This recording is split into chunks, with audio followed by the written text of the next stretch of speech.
Operation सिंदूर से लेकर red fort के पास धमाकों तक, गठबंधन की सियासत से लेकर वोट चोरी के संगीन इल्जाम तक, रशिया के यूक्रेन कब्जे से लेकर गाजा में खुलेआम नरसंहार तक, यूएस टैरिफ्स और घटते निवेश से जूझती हुई हमारी अर्थव्यवस्था, मौसम का कहर, दिल्ली एनसीआर की जहरीली हवा, हर तरफ एक बेचैन कर देने वाला सवाल मंडरा रहा था 2025 में कि कल क्या होगा।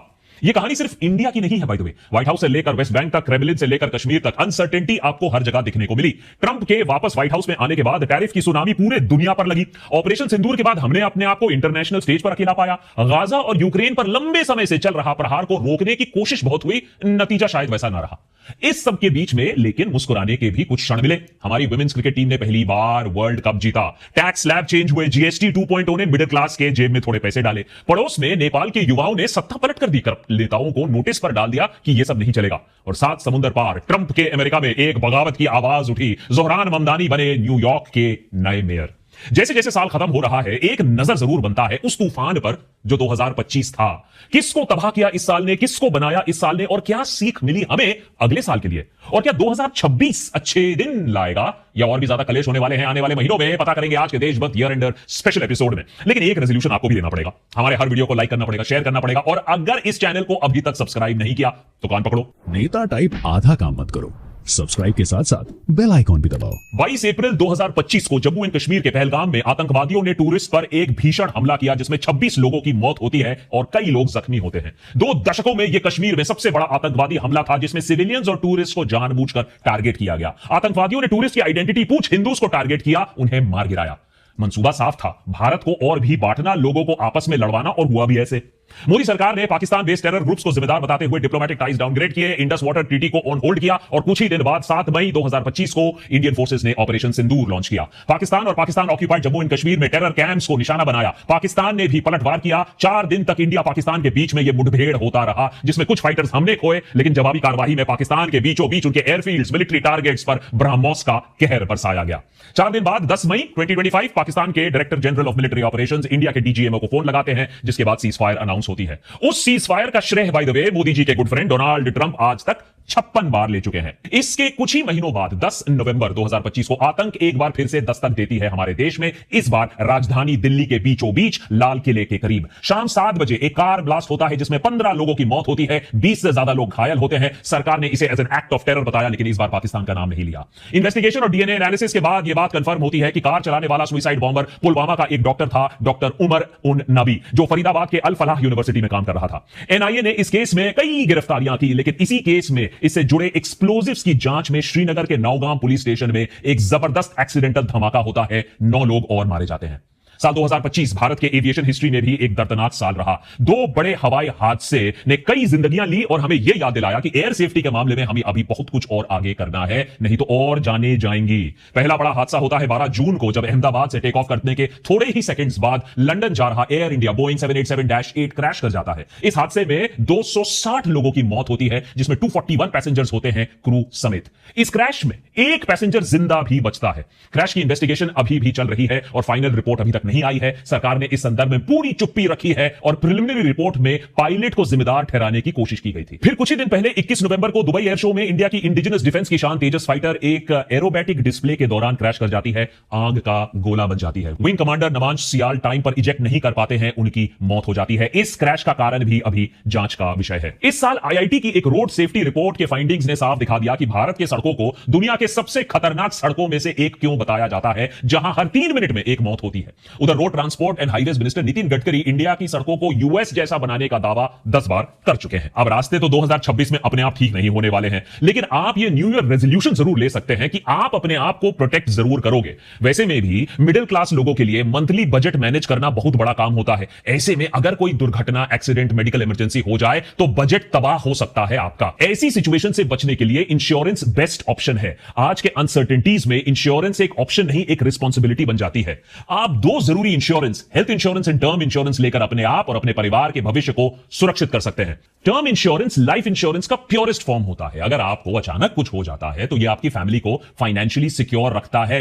इसका प्रीमियम भी 400 से 500 रुपए प्रति माह है, जिसमें आपको करोड़ों तक का कवरेज भी मिल सकता है। यह आपके ना होने पर परिवार की जरूरत जो खर्चे हैं उसको संभाल लेता है। मोस्ट इंपॉर्टेंटली, जितने कम एज पर आप ये टर्म प्लान लेंगे उतने कम प्रीमियम पर यह आपको मिलेगा और प्रीमियम वही लाइफ टाइम के लिए लॉक हो जाता है। बस यह ध्यान में रखिएगा देखा कि जो भी क्वेश्चंस आपके लाइफस्टाइल से जुड़े, इनकम के बारे में पूछे जाते हैं, उनका बिल्कुल सही जवाब आप दीजिए ताकि क्लेम के समय कोई और इशू ना बन जाए। 2025 में इंडिया और अमेरिका के संबंध एक रोलर कोस्टर राइड जैसे रहे। साल की शुरुआत में काफी उम्मीदें थी जब प्रेसिडेंट डोनाल्ड ट्रंप से प्रधानमंत्री नरेंद्र मोदी वॉशिंगटन मिलने गए और US India compact initiative launch किया गया जो मिलिट्री, कॉमर्स, टेक्नोलॉजी कोलैबोरेशन पर आधारित था। इसी के साथ साथ मिशन 500 की शुरुआत भी हमने देखी, जिसका गोल था कि 2030 तक दोनों देशों के बीच में $500 बिलियन का बायलैटरल ट्रेड हो जाए। लेकिन जुलाई अगस्त तक टेंशंस बढ़ने लगी जब ट्रंप ने इंडियन गुड्स पर 25% रेसिप्रोकल टैरिफ लगा दिया। इंडियन मार्केट्स अमेरिका के लिए जो हम पूरी तरीके से नहीं खोल रहे थे उसके लिए, उसके ऊपर 25% और टैरिफ मार दिया क्योंकि इंडिया रशिया से तेल खरीद रहा था, तो टोटल टैरिफ बन गया 50%, दुनिया में सबसे ज्यादा। ट्रंप ने कई बार ना सिर्फ इंडिया पाकिस्तान सीजफायर करवाने का श्रेय लेने की कोशिश की, बल्कि पाकिस्तान के आर्मी चीफ आसिम मुनीर को भी एक ऐतिहासिक व्हाइट हाउस लंच के लिए निमंत्रण दिया। अमेरिका से रूट कर मोदी जी चीन गए, जी के साथ हाथ मिलाया, लेकिन बाद में यूएस प्रेशर में आकर फाइनली रशिया से तेल खरीदना हमने बंद कर दिया। 2025 में Trump administration H-1B visa reforms भी लाते हैं जिसमें नए एप्लीकेंट्स के लिए $1 लाख का फी रखा गया है। इसका सबसे ज्यादा प्रभाव इंडियन प्रोफेशनल्स पर पड़ा जो H-1B अप्रूवल्स का 70% हिस्सा होते हैं। इस रिफॉर्म के आने के बाद आईटी कंपनीज के इनिशियल जो H-1B वीजा एप्लीकेशंस हैं 70% तक गिर गए, सिर्फ 4,500 रह गए जो पिछले 10 सालों में सबसे कम आंकड़ा है। वहीं हमारे रुपए की भी हालत काफी अनसर्टेन दिखी। पहली बार 90 पार, खासतौर पर जब सरकार पूरे साल स्ट्रॉन्ग इकोनॉमी का राग आलाप रही थी। मई के महीने में इंडिया वर्ल्ड की 4th लार्जेस्ट इकोनॉमी तो बन जाती है, अच्छी बात है, जापान को भी हमने पीछे छोड़ दिया। लेकिन फैक्ट यह है कि देश की जनसंख्या, देश के साइज की वजह से हम 4th पायदान पर तो आ गए हैं, लेकिन अगर आप नौकरी देखें, इंडस्ट्री देखें, इंडस्ट्रियल आउटपुट देखें, इंटरनेशनल इन्वेस्टमेंट देखें, तो आपको समझ में आएगा कि रुपया का सच क्या है और रुपया इतना क्यों गिर रहा है, हमारा इकोनॉमी अंदर से क्यों अभी भी कमजोर है। इंडियन स्टूडेंट्स के लिए भी फॉरेन जाने का जो सपना था अब वो असमंजस में आ गया 2025 में, क्योंकि वेस्ट के कई देशों में, कई यूनिवर्सिटीज में काफी एंटी इंडिया सेंटिमेंट दिखने को मिला। सिर्फ व्यवहार में नहीं बल्कि रूल्स और लॉज भी हमने इस साल बदलते देखे। वेस्ट के कई देशों में जैसे यूएस, कनाडा, ऑस्ट्रेलिया, यूके में एंटी इंडिया हेट और एंटी इमिग्रेंट पॉलिसीज ये भी एक मेन मुद्दा बन गई इस साल में।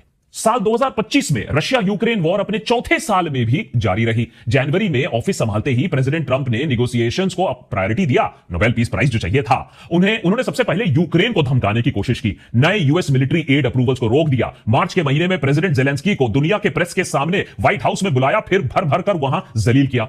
लेकिन जब जेलेंस्की बैक डाउन नहीं करते हैं तो ट्रंप सोचते हैं कि पुतिन के साथ ब्रोमांस कर लेते हैं, फिर तो नोबेल पक्का मिल जाएगा। लेकिन वहां भी दाल ना गली, ना युद्ध रुका, ना नोबेल प्राइज मिला। उधर इजराइल हमास वॉर अपने 3रे साल में, और अब तो खुला नरसंहार वहां चल रहा था, पूरा दुनिया चुप बैठकर देख रहा था। इजराइल कभी सीज फायर करता, फिर और तेजी से बमबारी शुरू कर देता। फाइनली ट्रंप के 20 पॉइंट प्लान के तहत 10 अक्टूबर को यह यूएस बैक्ड सीज फायर लागू होता है। फेज 1 में हॉस्टेजेस रिलीज और पैलेस्टीनियन प्रिजनर्स का एक्सचेंज भी हुआ, लेकिन वायलेशंस अभी भी चल रही हैं। इजराइल ने स्ट्राइक्स किए हैं, उन्होंने हमास पर सीज फायर तोड़ने का इल्जाम उल्टा लगाया है। आज की डेट में सीज फायर तो बना हुआ है, लेकिन हालात बहुत नाजुक है और हिंसा कम हुई है लेकिन पूरी तरीके से नहीं रुकी है। इन वॉर्स का क्या फ्यूचर होगा, 2026 में क्या होगा, किसी को नहीं मालूम है।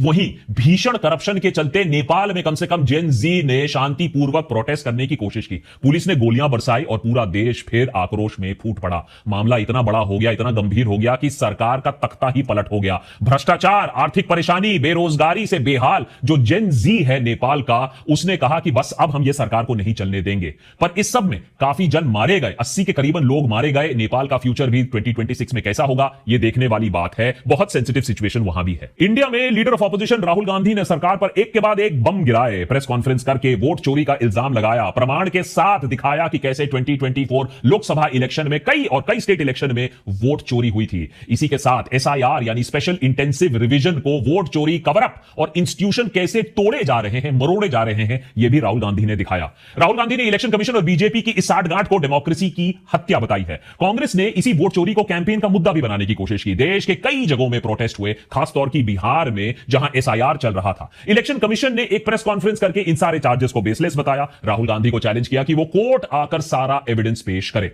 लेकिन जहां बीजेपी का मन होता है वहां कोई कोर्ट कचेरी या प्रेस कॉन्फ्रेंस या सुनवाई नहीं होती है। जुलाई के महीने में अकस्मात भारत के उपराष्ट्रपति इस्तीफा दे देते हैं। दोपहर तक तो ठीक थे, शाम तक हेल्थ ग्राउंड्स पर वाइस प्रेसिडेंट के पोस्ट से इस्तीफा हो जाता है।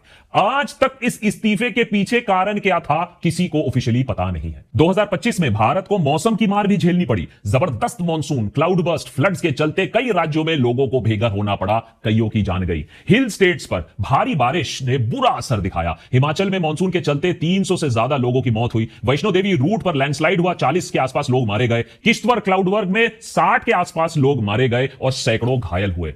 1988 के बाद इस साल पंजाब में सबसे भयंकर बाढ़ आती है जिसमें 50 लोग मारे जाते हैं, 1400 गांव डूब जाते हैं, 3 लाख से ज्यादा लोग डिस्प्लेस होते हैं और 3 लाख एकड़ फार्मलैंड बर्बाद हो जाती है। इंडिया की फाइनेंशियल कैपिटल मुंबई में हर साल की तरह बारिश के चलते लाखों लोगों को इस बार भी स्ट्रगल करना पड़ा। सड़कें डूब गई, फ्लाइट्स और ट्रेन कैंसिल हो गए और कई एरियाज में कमर तक पानी घुस गया। लेकिन यह प्रॉब्लम ना पहले सॉल्व हुआ है और मेरे ख्याल से 2026 में भी ना सॉल्व हो पाएगा। मेरे साथ भी इस साल एक हादसा होते होते बच गया जब नॉर्वे में मैं अपनी वाइफ के साथ ट्रेकिंग कर रहा था। स्ट्रेवेंगर शहर से कुछ दूर पल्पिट रॉक के पास निधि का पैर बुरी तरीके से मुड़ जाता है और वो चलने लायक नहीं रहती है।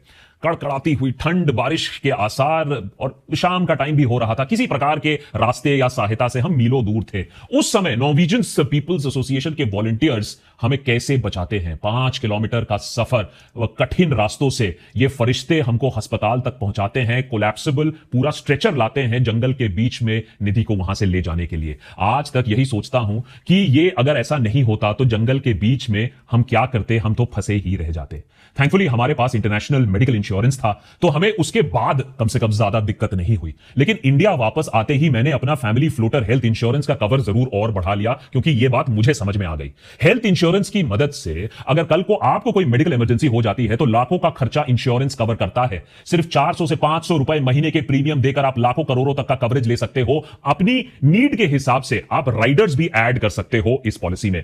इतना ही नहीं, इसमें आपको एक डेडिकेटेड रिलेशनशिप मैनेजर भी मिलता है जो हॉस्पिटलाइजेशन के टाइम पर पेपर वर्क और क्लेम प्रोसेस में भी आपकी पूरी मदद करता है। और हां, आजकल तो कुछ हेल्थ प्लान्स ऐसे भी आपको मिलते हैं जो डायबिटीज, थायराइड, बीपी, एस्थमा जैसे एग्जिस्टिंग डिजीजेस को भी डे 1 से कवर करते हैं। और अब तो जीएसटी भी हट चुका है। मतलब पहले जिसमें 10 लाख, जितने में 10 लाख का कवर मिलता था, अब उसी प्रीमियम में 20 लाख का भी कवर आपको मिल जाता है। देखिए, हर साल हमको नई नई चीजें भी पता चलती हैं। 2025 में हमें यह पता चला कि शांतिपूर्वक प्रोटेस्ट करने का अधिकार भी हमसे छिन चुका है। एजुकेटर, इनोवेटर और लद्दाख प्रोटेस्ट के लीडर सोनम वांगचुक, जिन्हें सब नायक समझा करते थे, अब उन्हें देशद्रोही का करार दे दिया गया है और संगीन आरोप लगाकर उन्हें जेल में ठूस दिया गया है। वांगचुक को नेशनल सिक्योरिटी एक्ट या एनएसए के तहत डिटेन करके जोधपुर जेल में रखा गया है। वांगचुक को 26 सितंबर को गिरफ्तार किया गया जब लद्दाख में स्टेटहुड और 6 शेड्यूल स्टेटस की मांग को लेकर प्रोटेस्ट हुई, हिंसा भड़की, 4 लोगों की मौत हो जाती है, 90 लोग घायल हो जाते हैं। सरकार ने उन पर हिंसा भड़काने का आरोप लगाया है, जबकि कोई डायरेक्ट एविडेंस तो हमें दिखा नहीं,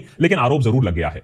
अब स्टेटहुड की मांग करना तो दूर की बात है, 2025 में साफ हवा की मांग करना भी खतरनाक हो गया है लोगों के लिए। 23 नवंबर को दिल्ली में पोल्यूशन के खिलाफ प्रदर्शन करने वाले युवकों को लगा कि अरे वो तो अपनी आवाज उठा रहे हैं, अच्छा काम कर रहे हैं, साफ हवा तो नहीं मिली उन्हें, पुलिस के डंडे जरूर मिल गए। साफ हवा के लिए प्रोटेस्ट इतना खतरनाक हो गया है कि 23 लोगों को गिरफ्तार कर लिया गया, ज्यादातर स्टूडेंट्स की बात उठी है तो यह भी बता दूं कि जुलाई में 2025 जुलाई के स्टाफ सिलेक्शन कमीशन या एसएससी एग्जाम के कैंसिलेशन और मिसमैनेजमेंट के बाद टीचर्स और स्टूडेंट्स देश भर से दिल्ली पहुंचे अपनी बात सरकार के सामने रखने के लिए। उन्हें लगा कि सरकार उनकी बात सुनेगा, लेकिन यहां तो पुलिस ने उन्हें बस में बैठाया जबरदस्ती और फिर घंटों तक घुमाया। एसएससी के वेंडर के फेलियर की वजह से स्टूडेंट्स की सालों की मेहनत पर पानी फिर गया, लेकिन प्रोटेस्ट करने की अनुमति आपको 2025 में नहीं है। अब गलत मत सोचिए, ऐसा नहीं है कि सरकार ने कुछ अच्छा काम नहीं किया। 2025 में इंडिया ने 20% एथेनॉल प्रति लीटर ब्लेंड करने का जो टारगेट है वो 5 साल पहले अचीव कर लिया।